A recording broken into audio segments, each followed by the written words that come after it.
Bilan du premier mois au sein du gouvernement australien. J'ai déjà fait une vidéo sur la première semaine, on continue dans la lignée. À quoi tu peux t'attendre quand tu fais ton premier mois dans un nouveau travail, dans un nouveau stage? Qu'est-ce qui se passe? Les relations, le type de problématiques sur lesquelles tu peux être amené à travailler. Et puis je vais te donner un exemple concret, comme ça si toi tu te prépares à aller dans ton nouveau travail, ça te donnera un exemple de ce qui peut se passer. Les bonnes choses à faire, surtout ce que j'ai retenu de ce qu'il faut absolument faire au début. Il y aura un gros retournement de situation à la fin. Allez, on est parti. Donc résumé de la première semaine d'abord. Première semaine, j'en ai fait une vidéo, il y a eu l'induction, j'ai set up tous mes ordinateurs, l'IT était prête, j'ai fait à peu près 5 à 8 cafés avec différentes personnes de mon équipe, des collègues, managers, et j'ai commencé à suivre des personnes, c'est-à-dire à suivre ce qu'elles faisaient, à lire les requêtes que les autres personnes traitaient pour comprendre de quoi on parle. Et à la fin de la première semaine, ma manager m'avait demandé sur quelle base de données je voulais travailler. Oui, parce que pour le contexte, je suis ingénieur data pour l'équivalent du ministère du Transport, et donc j'ai plusieurs bases de données sur lesquelles je pourrais être amené à devenir un expert et gérer des personnes et des requêtes là-dessus. Mais moi, à ce moment-là, fin de la première semaine, je n'en sais rien. Donc, ça va être l'un des enjeux de ce premier mois, de pouvoir décider sur ce sur quoi je veux travailler et espérer l'avoir. Début de la deuxième semaine, je commence enfin à être proactif.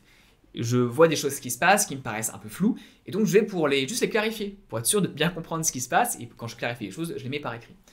Déjà, je commence à trouver un bug dans un système qui a à peu près un an, un tout petit bug, mais qui est quand même un impact. Et le fait de le voir et de pouvoir le corriger, le dire à l'équipe, ça crédibilise vachement.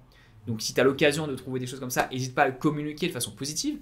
Et deuxième chose qui se passe, c'est qu'il y a des histoires de gouvernance de data, c'est-à-dire, vu qu'on est au gouvernement, il y a des données qu'on ne peut pas donner à tout le monde, même en intérieur, à l'extérieur, enfin, de différentes équipes. Comment est-ce qu'on gère cette problématique? Et il se trouvait qu'il y avait un changement d'équipe à ce moment-là, et donc les procédures n'étaient pas forcément claires sur qui fait quoi et à qui on demande.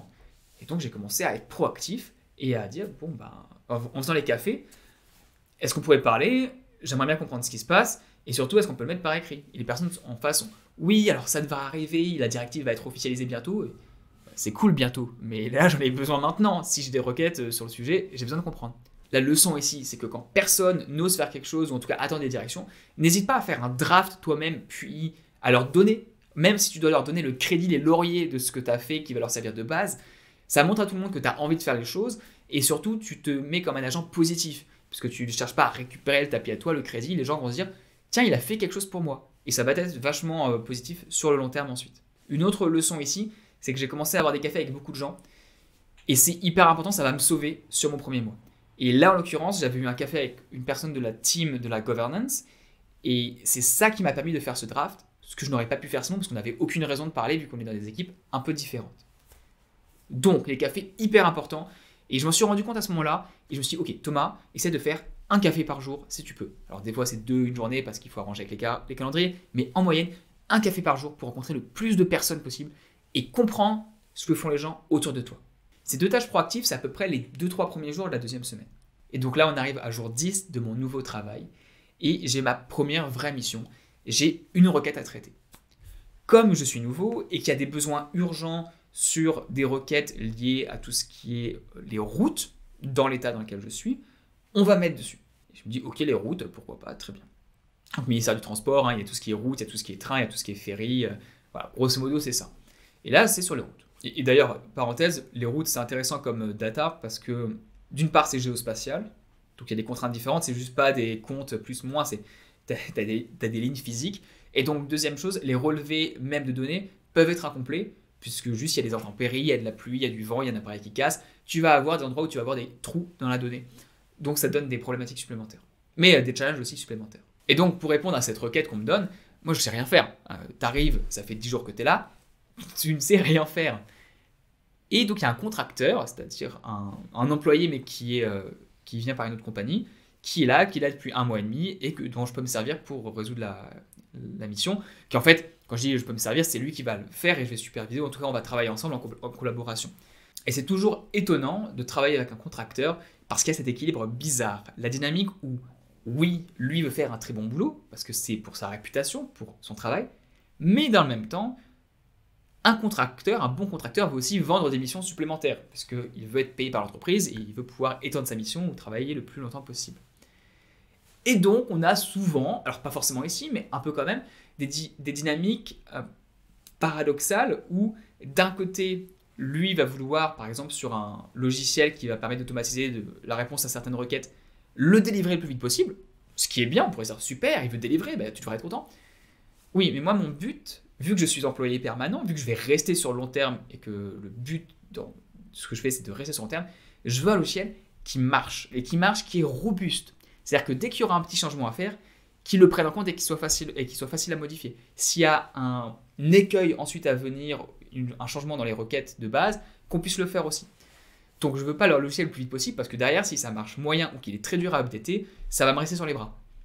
Ce qui fait que tu as une dynamique différente. Lui veut délivrer et moi je veux qu'il délivre, mais qu'il délivre avec des anticipations supérieures. Je vais devoir couper une partie précédente parce que je ne veux pas dire certaines choses par rapport à mon travail, confidentialité, tout ça. Je vais juste donner le résumé de ce que j'ai dit que j'ai dû couper. C'est que ça s'est très bien passé. En Australie, les personnes sont super sympas en général. L'ambiance de travail est très bonne.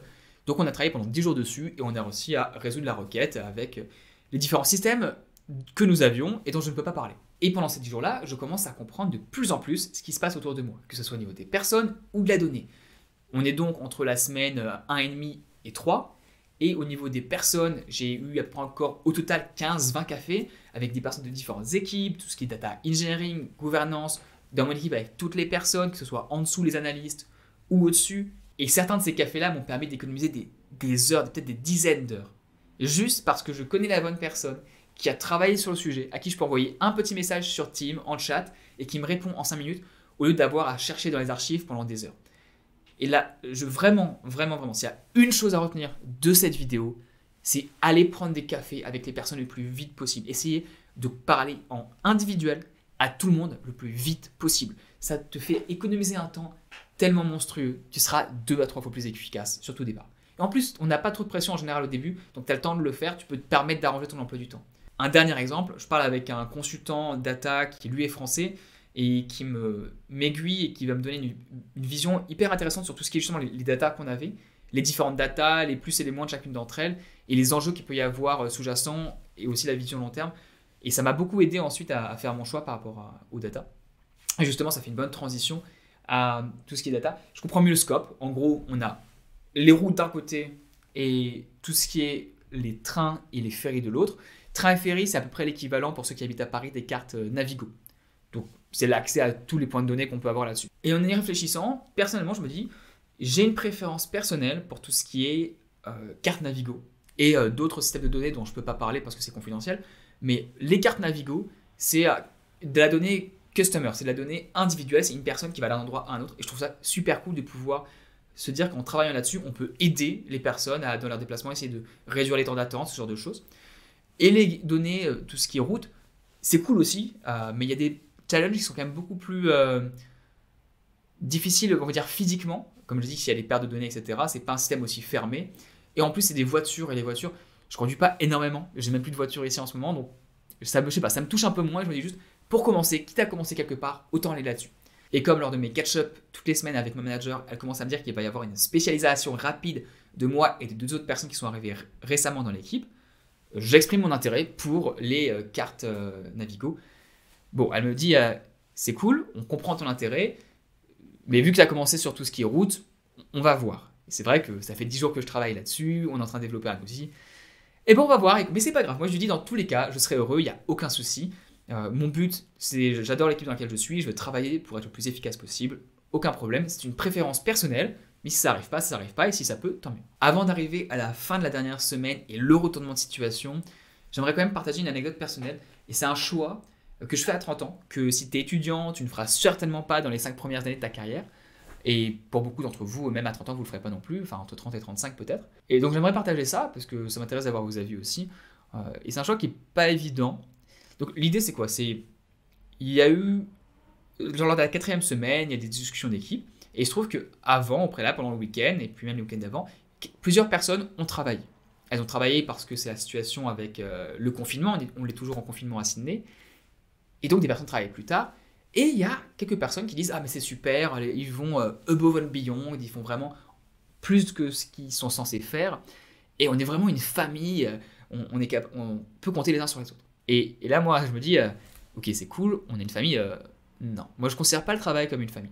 Le travail, c'est une équipe de sport, potentiellement de très haut niveau, dans lequel chacun des éléments va se spécialiser ou va devenir excellent et on va tous jouer ensemble pour le même but. On n'est pas une famille. Une famille, c'est des gens pour qui tu peux mourir, Enfin, ça dépend des familles, bien sûr, mais une famille, ça a quelque chose qui est intemporel. Toute ta vie, ça sera la même famille, alors que ce n'est pas le cas pour le boulot. Donc pour moi, c'est vraiment différent. Et lorsque une des managers commence à dire c'est super que les gens travaillent plus et osent et n'ont pas de problème au fait de travailler le soir et le week-end, c'est plus mon cas. C'est plus mon cas parce que vous êtes là, je suis en train de faire une vidéo YouTube, j'adore ça, j'adore partager avec les étudiants, je trouve que c'est cool. Et j'ai sincèrement une croyance dans le fait que ça peut m'apporter des compétences en plus de mon travail qui peuvent m'aider à monter plus aussi au sein de mon travail. Alors, si je pouvais en vivre un jour, peut-être, mais je vois très bien les chiffres, ça n'arrivera pas avant plusieurs années. Mais en tout cas, je pense vraiment que ça peut m'apporter même au travail des compétences qui peuvent me différencier des autres et donc m'aider à monter plus. Et faire des trucs plus cool tout simplement. Et donc, je vais dire, j'ai pas envie de bosser le soir et les week-ends. Bon, je l'ai fait intelligemment quand même, c'est-à-dire que tu vas pas le dire comme ça, hein, c'est normal. Mise en situation, je suis tout à fait d'accord avec toi. Je trouve ça admirable de travailler le week-end et le soir. De toute façon, là, il y en avait besoin. C'est exceptionnel. Et personnellement, si tu as besoin de moi lorsqu'il y a des circonstances exceptionnelles, je serai là. Je serai toujours là s'il y a des coups de rush. S'il faut travailler tard un soir pour faire quelque chose, je le ferai. Parce que je pense que c'est important pour l'équipe et pour nous. Par contre, il est vrai que de manière régulière, c'est pas ce que je souhaite faire personnellement. Je pense qu'il n'y a pas forcément grand monde qui souhaite se dire je vais travailler tous les week-ends et tous les soirs. Mais aussi, j'ai des engagements à côté. Je fais certaines choses. Donc, je suis disponible s'il faut. Et s'il y a des urgences, je serai là. Mais je préfère que s'il faut travailler le soir et le week-end, on en parle avant. Parce que c'est clair que c'est pas une préférence personnelle. Et là, le risque, c'est que j'ai 2 nouveaux collègues qui ont le même niveau que moi.